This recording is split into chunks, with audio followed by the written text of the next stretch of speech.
Excitement is at a fever pitch up on Old Rocky Top. A year ago, Volunteer fans were worried about their future at quarterback. Not anymore. Coach Philip Fulmer signed 2 outstanding quarterbacks in February, and today they added Waynesville, North Carolina standout Jonathan Crompton.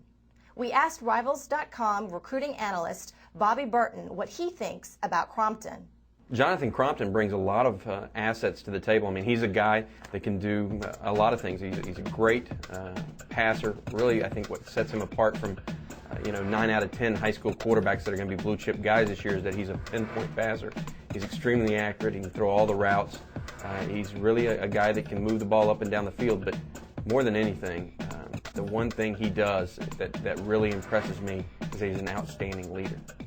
Crompton reminds Burton of another great volunteer leader, but it's not who many might think.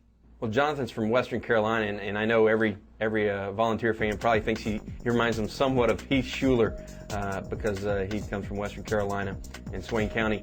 But Tennessee's had a lot of great quarterbacks. They've had Casey Clausen here recently that was obviously a 4-year starter. They've had a guy like Peyton Manning, who's now the best quarterback in the National Football League. So they have a strong history.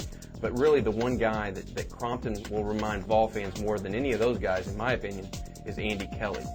He's a guy that can do a lot of things like Kelly. Not a great runner. He's not going to remind anybody of Michael Vick, but he can get you out of trouble with his feet.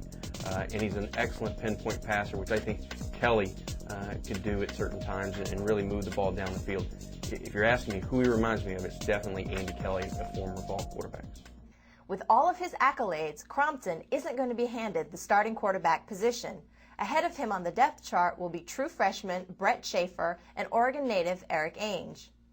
You look at the variety of these quarterbacks that Tennessee has recruited, it's impressive. I mean, you have a guy like Brett Schaefer, who's a left-hander out of Deerfield Beach, Florida, who can move around real well. I mean, he is a guy that will expand the pocket. You can do a lot of things running the ball with him. Then you have Eric Ainge, who I think is a tremendous overall athlete, but also more of a true quarterback prospect. Then you bring in a guy like Jonathan Crompton today, who I think, in my opinion, is more of a pinpoint drop-back style passer that the Volunteers have been more accustomed to having in recent years.